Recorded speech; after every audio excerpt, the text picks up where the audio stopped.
તો આજે અહીંયા ભો ભો સાધુ ક્ષણમ તિષ્ઠ મચ્ચિંતામપી નાશય દર્શનમ તવ લોકસ્ય સર્વથા ગહરમ પરમ.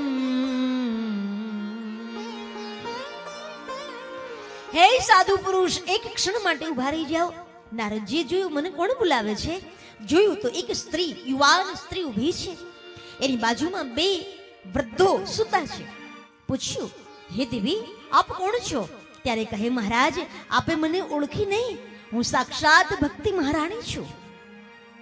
આ રૂપક છે, હો, આ વાર્તા નથી, એક પ્રકારનો રૂપક છે. ઉત્પન્ના દ્રવિડ દેશાહમ વૃદ્ધિમ કર્ણાટકે ગતાઃ ક્વચિત ક્વચિત મહારાષ્ટ્રે ગુર્જરે જીર્ણતામ ગતા.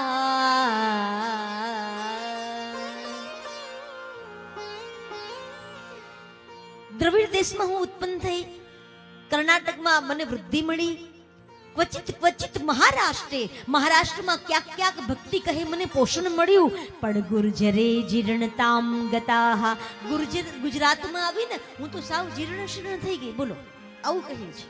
કેમ? ભક્તિ અહીંયા આવીને જીર્ણ શીર્ણ થઈ ગઈ એટલે અહીંયા ભક્તિનું વાતાવરણ નહીં હોય? હતું જ, એ તો હમણાંથી આગુ પાછું થઈ ગયું છે આ બધું.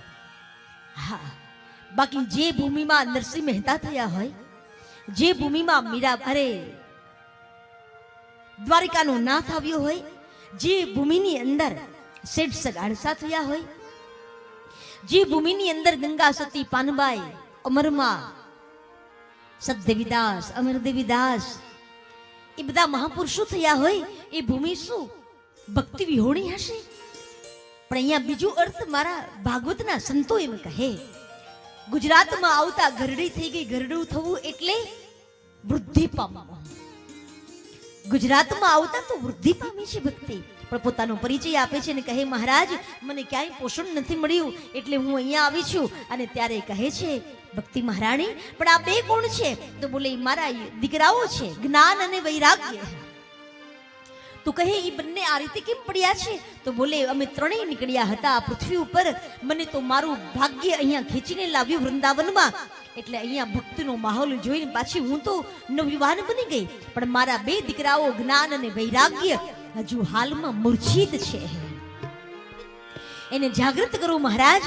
અને ત્યારે સંત નારદ કહે છે, દેવી તું ચિંતા ના કરીશ. નજીક ગયા, નજીક જઈને કહે છે, રે જ્ઞાન રે વૈરાગ્ય પ્રબુદ્ધતામ, ઉઠો. જ્ઞાન અને વૈરાગ્ય જાગતા નથી. સંત નારદની સામે જ્ઞાન અને વૈરાગ્ય બંને સૂતા છે. અરે સરસ મજાના ભગવદ ગીતાના શ્લોક એને સંભળાવે છે, જાગો જ્ઞાન હે વૈરાગ્ય, આપ બંને જાગો. પણ જાગતા નથી. થોડી વાર માટે જાગે, પાછા સુઈ જાય. નારદજી ચિંતિત થયા અને કહે, હે દેવી, તમારા બંને પુત્ર જ્ઞાન અને વૈરાગ્યને જ્યાં સુધી હું આ જનની અંદર જાગૃત નહીં કરું ના, ત્યાં સુધી મને ક્યાંય ચેન નહીં પડે. અને પછી તો નારદજી આવ્યા એકાંતમાં આવીને સ્તુતિ કરે, હે નાથ, હે દયાળુ, હે કૃપાળુ, ભજ મન દીન દયાળ રે, ભજ મન રાધે ગોવિંદા, નારાયણ દીન દયાલ રે, ભજ મન રાધે ગોવિંદા, નારાયણ દીન દયાલ રે, ભજ મન રાધે ગોવિંદા.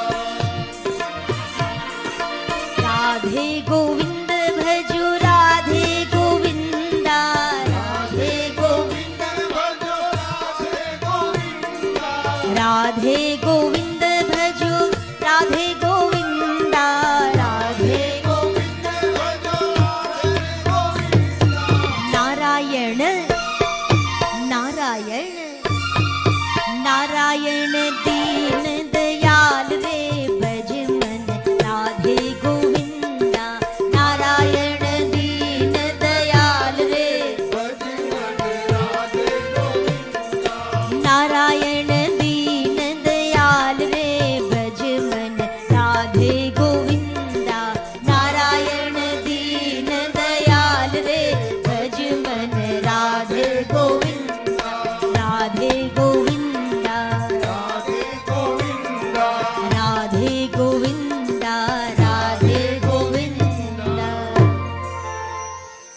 કરે છે, પ્રાર્થના કરે છે. ભગવાન શ્રી હરિ આકાશવાણી થઈ છે, હે નારદ, આ જ્ઞાન અને વૈરાગ્યને લોકોના અંદર જો જાગૃત કરવા હોય તો સત્કર્મ કરો. તો બોલે એવું તે કેવું સત્કર્મ કરું? પણ હવે કોઈ જવાબ મળતો નથી. નારદજી ચિંતિત છે, એવું કેવું સત્કર્મ કરું કે જેથી કરીને આ સમાજની અંદર જ્ઞાન અને વૈરાગ્ય પાછા જાગૃત થાય. અને ત્યારે સંત કુમારો ફરતા ફરતા આવ્યા છે અને એમણે આવીને પૂછ્યું, હે નારદ, આપ ચિંતા શા માટે કરો છો? આટલા બધા ચિંતિત થઈને બેઠા છો?